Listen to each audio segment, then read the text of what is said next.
Hello students, study by method में आपका बहुत बहुत स्वागत है। आज हम करेंगे sum of first and terms of an AP पर बेस्ड कुछ questions.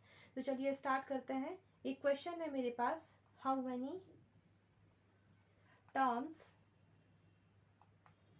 Of the AP. AP हमें गिवन है, क्या दिया है, 9, 17, 25 and so on must be taken to give a sum of 636। तो सबसे पहले क्वेश्चन को समझते हैं, क्या दिया है क्वेश्चन में। How many terms of the AP 9, 17, 25, ये एक एपी है, must be taken to give a sum of 636। मतलब कितनी टर्म्स आपको पता करनी है। और टर्म्स को हम किससे डिनोट करते हैं बच्चों, स्मॉल एन से डिनोट करते हैं। तो ऐसी कितनी टर्म्स हैं इस एपी में जिनका सम 636 मिलेगा। तो क्वेश्चन समझ में आ गया होगा। अब इसके सॉल्यूशन की तरफ बढ़ते हैं। तो सबसे पहले हम लिखेंगे अकॉर्डिंग टू क्वेश्चन। क्वेश्चन क्या कह रहा है वो इन्फॉर्मेशन आप सब लिख दीजिए। तो हमें ऑलरेडी एपी गिवन है, क्या है एपी, 9, 17, 25 एंड सो ऑन। अब इस एपी को देखकर आप क्या बता सकते हैं, फर्स्ट टर्म बता सकते हैं। तो ये ए और ए1 है या फर्स्ट टर्म है, इसे लिख दीजिए ए इज इक्वल टू 9, जो कि एपी को देख के पता चल रही है। अब ए या ए1 या फिर फर्स्ट टर्म ये है तो ये सेकेंड टर्म होगी, ये थर्ड टर्म होगी। डी निकाल लेते हैं। डी कैसे निकालते हैं, ए2 माइनस ए1 या फिर नेक्स्ट टर्म में से प्रीवियस टर्म माइनस करके। तो ये क्या हो जाएगा, D is equal to 17 minus 9। ये पॉजिटिव है, कुछ नहीं है तो पॉजिटिव 17 है, माइनस 9 है।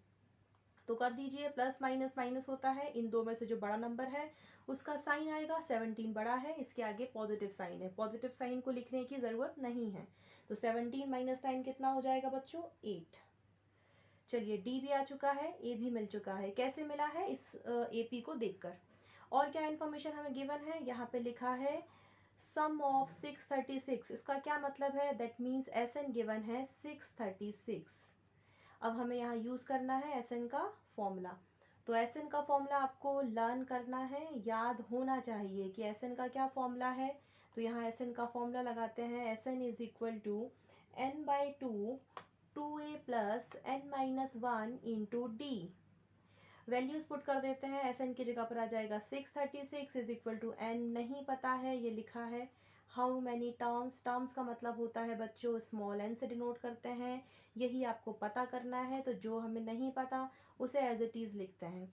2 इंटू ए क्या है 9 प्लस एन नहीं पता तो n-1 as it is. D अभी निकाला है 8। ये फॉर्मूले में हमने वैल्यू पुट कर दी है। अब कैलकुलेशन कैसे करना है तो ध्यान से सुनिए। सबसे पहले स्मॉल ब्रैकेट सॉल्व होगा, फिर ये वाला ब्रैकेट सॉल्व होगा, देन हम इस डिवाइड में है ना जो 2, इसको यहाँ भेजेंगे तो ये उल्टा हो जाएगा। उल्टे से मतलब है डिवाइड है तो यहाँ जाके इनटू हो जाएगा, ठीक है। तो चलिए स्टार्ट करते हैं अब इसे आगे सॉल्व करना। ये क्या हो जाएगा, देखिए यहाँ पर कुछ नहीं है, मतलब क्या हो रहा है, इनटू हो रहा है। तो n मल्टीप्लाई बाई 8 क्या हो जाएगा, 8n। -1 मल्टीप्लाई बाई 8 क्या हो जाएगा, -8। तो 636 इज इक्वल टू n/2, ये हो जाएगा 9 2 18 plus 8n minus 8। 636 is equal to n/2। Positive 18 है तो plus 18 minus 8, plus minus minus होता है, दो में से जो बड़ी नंबर है उसका साइन आता है। इन दो में बड़ा नंबर 18 है, इसके आगे साइन है पॉजिटिव, कुछ नहीं है मतलब पॉजिटिव साइन है। तो 18 माइनस 8 आ जाएगा 10, positive 10 plus 8n as it is. अब इस 10 प्लस 8n का कुछ नहीं हो सकता, क्यों नहीं हो सकता, ये एक वेरिएबल, सॉरी ये एक 10 कांस्टेंट है, एक नंबर है, और ये जो 8 है इसके साथ एक वेरिएबल है, तो दोनों अलग अलग है, इसलिए अब ये ऐसे ही रहेंगे। अभी 636 ये 2 डिवाइड में है, यहाँ जाके इंटू हो जाएगा। n 10 प्लस 8n, 636 से मल्टीप्लाई कीजिए 2 का तो कितना हो जाएगा, 1272 इज इक्वल टू, अब यहाँ कुछ नहीं है मतलब इंटू है तो n इंटू 10 करेंगे 10n, इसे करेंगे n इंटू 8n तो कितना हो जाएगा 8n स्क्वायर। चलिए यहाँ पर एक बात ध्यान से देखिए, n मल्टीप्लाई बाय n करते हैं ना तो n का स्क्वायर आता है, और n प्लस n करेंगे तो 2n होगा। अब यहाँ पर अगर किसी को इंटीजर्स के मल्टीप्लिकेशन एडिशन नहीं आते हैं या कोई भी कंफ्यूजन है तो प्लीज़ मैंने इस पर सेपरेटली वीडियो बनाए हैं, आप जाके उन्हें देखें। चलिए आगे सॉल्व करेंगे इसे। मुझे इसे मिटाना होगा। चलिए इसे आगे देखते हैं कि कैसे होगा अभी आगे। 1272 is equal to 10n plus 8n square, ये इक्वेशन हमें अभी मिली है। अब इसे हम इक्वेशन बनाएंगे। कैसे बनाएंगे इक्वेशन? तो ये 1272 ये इधर आ जाएगा, तो ये पॉजिटिव है तो माइनस हो जाएगा, फिर ये पॉजिटिव 8n है तो यहाँ जाके माइनस 8n स्क्वायर, सॉरी ये पॉजिटिव 8n स्क्वायर था, यहाँ आके माइनस 8n स्क्वायर हो जाएगा। अब यहाँ कुछ नहीं है तो इज इक्वल टू 0। अब इस इक्वेशन को देख के पहचानना है, आइडेंटिफाई करना है ये किस टाइप की इक्वेशन है। तो यहाँ क्लियरली दिखाई दे रहा है ये है a x square plus b x plus c is equal to 0, मतलब क्वाड्रेटिक इक्वेशन। अब ये क्वाड्रेटिक इक्वेशन तो है, ये पहचान ली, लेकिन क्या ये क्वाड्रेटिक इक्वेशन के स्टैंडर्ड फॉर्म में अरेंज है? तो नहीं है, तो इसे इसके अकॉर्डिंगली अरेंज कीजिए। तो क्या हो जाएगा?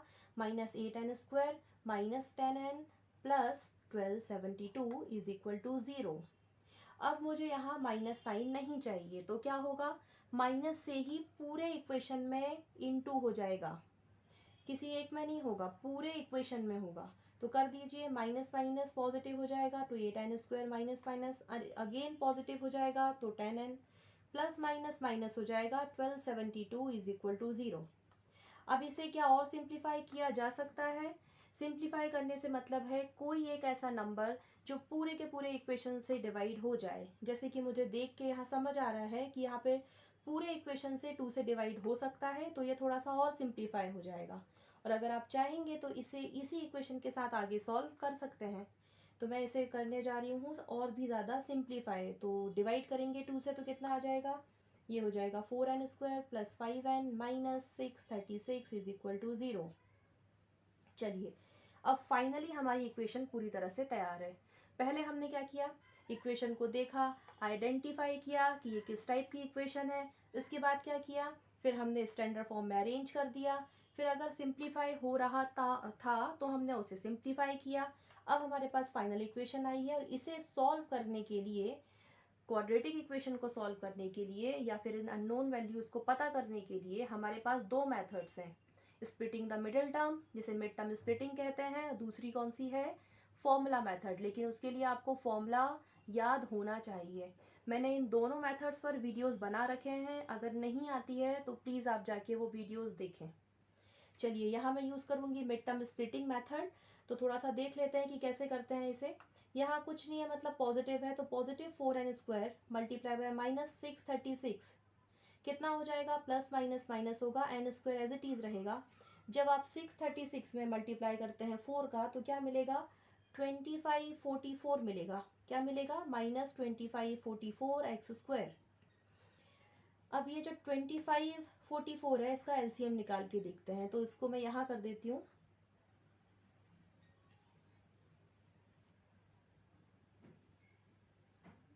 इक्वेशन लिख लेते हैं। क्या है equation? 4n square plus 5n minus 636 is equal to 0। हमने क्या करके देखा है? अभी हम स्टार्ट कर रहे हैं मिड टर्म स्प्लिटिंग करना। तो उसके लिए क्या सीख रहे हैं? ये positive plus N sorry positive 4n square से इंटू करेंगे माइनस 636 का, तो कितना आया? माइनस 2544n स्क्वायर आया। अब हम 2544 का एलसीएम निकालेंगे। तो एलसीएम निकाल के देखते हैं। ये 2 से चले जाएगा कितने बार में? 1272 टाइम्स। अब ये 2 से जाएगा 636 टाइम, अगेन 2 से जाएगा 318 टाइम, देन 2 से फिर से चले जाएगा 159 टाइम, अब ये 3 से जाएगा 53 टाइम, एंड अब ये डायरेक्ट 53 से जाएगा 1 टाइम। अब ये जो हमने फैक्टर्स निकाले हैं इसका क्या यूज़ है? इनकी ही मदद से हमें प्लस या माइनस करने पर, कुछ एक करेंगे या तो प्लस करेंगे या माइनस करेंगे, क्या मिलना चाहिए? मिड टर्म स्प्लिटिंग नाम है ना इस मेथड का। तो जो मिड टर्म पर क्या लिखा है? पॉजिटिव 5n, ये मिलना चाहिए। और इनटू करने पर आपको ये मिलना चाहिए। ये क्या है? माइनस 2544 एन स्क्वायर, ये आपको मिलना चाहिए। तो हमने क्या किया, हम करके देखते हैं। 53n and 3 into two into two into two into two कितना हो जाएगा 48। इसमें से मैं क्या क्या करती हूँ 48n, तो ये प्लस माइनस माइनस होता है, बड़ी नंबर का साइन आता है, तो आपको पॉजिटिव 5n मिल जाएगा। देखिए यही चाहिए था। अब नंबर यही होने चाहिए और आपको ये वाली कंडीशन भी फुलफिल करनी है। तो करके देखते हैं। पॉजिटिव 53n के साथ मल्टीप्लाई करेंगे -48n का, तो आपको क्या मिल जाएगा -2544n स्क्वायर। यही तो चाहिए था। तो हमारा जो नंबर है वो कौन सा है, हमें नंबर मिल चुका है। तो अब मिड टर्म की जगह पर यही नंबर हमको पुट करने हैं, ठीक है, और बाकी सब एज इट इज चलते जाएगा। तो चलिए ये तो एज इट इज है, इसे ऐसे ही लिखे रहने देते हैं। यहाँ पर क्या आ जाएगा, जो नंबर हमें मिले थे वो है 53n minus 48n minus 636 as it is equal to 0।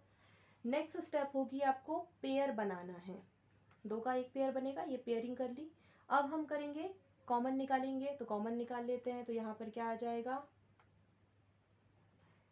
53, जो यहाँ आता है वही यहाँ पर आता है, लेकिन एक बार आपको इसे चेक ज़रूर करना है। चलिए अब कॉमन निकालने का मतलब समझते हैं कि क्या मतलब हुआ। तो कॉमन निकालने का मतलब ये है, अगर आप वापस से करके देखें, क्रॉस चेक करके देखें, तो यही पूरा आपको मिलना चाहिए। जैसे कि n इंटू 4n मिल रहा है ना, 4n square, n into 53n मिल रहा है। उसी तरह से -12 इंटू 4n क्या मिल रहा है 48n मिल रहा है। प्लस माइनस -12 इंटू 53 636 ही आएगा। तो ये मतलब होता है कॉमन निकालने का, ठीक है। अब ये आपको समझ में आया होगा, ये दोनों तो सेम है, एक बार लिख दिया और ये आ गया। अब वैल्यूज़ निकाल लेते हैं। इक्वल में सब ज़ीरो चला आ रहा है, ठीक है। तो n minus 12 is equal to 0 मतलब क्या हुआ, n इज इक्वल टू 12। 0 मतलब कुछ भी नहीं है, इसके साथ 12 ऐड करेंगे तो वही नंबर आएगा। और एक हम यहाँ भी निकाल के देखते हैं, ये कितना हो जाएगा 4n as it is 0 minus 53। 0 में से जब कभी भी कोई भी नंबर माइनस करेंगे तो आंसर आपका माइनस में ही आएगा। तो यहाँ आपको आंसर मिल रहा है माइनस में, जो कि रिजेक्ट कर दिया जाएगा, क्योंकि टर्म माइनस में नहीं आएंगी, इसलिए हम इस माइनस साइन को रिजेक्ट कर देते हैं। तो ये n की वैल्यू नहीं मानी जाएगी, इसे हम n की वैल्यू मानते हैं, n इज इक्वल टू 12। तो आपसे क्वेश्चन में यही पूछा था, क्या पूछा था, हाउ मैनी टर्म्स। तो कितनी टर्म्स आ गई, टर्म्स मतलब कि n, स्मॉल n से डिनोट करते हैं उसे। तो अभी हमने निकाला, क्या निकाला, ये देखिए n निकाला है, तो n आपका आया है 12। इसका क्या मतलब हुआ, 12 टर्म्स जो हैं इस AP की, वो आपको कितना सम देने वाली हैं, वो देने वाली है 636। इसको कैसे लिख सकते हैं, SN इज इक्वल टू 636, इसका मतलब है S12 इज इक्वल टू 636, और यही आंसर है। आज के वीडियो के लिए सिर्फ इतना ही। अगर आपको वीडियो पसंद आई है तो please do like, share and subscribe my channel. For joining classes email on studybymethods@gmail.com। Link मैंने डिस्क्रिप्शन में दे रखी है। मिलते हैं आप सबसे नेक्स्ट वीडियो में कुछ और नए मैथ्स के कॉन्सेप्ट्स के साथ। Till then, take care and thank you so much for watching my videos.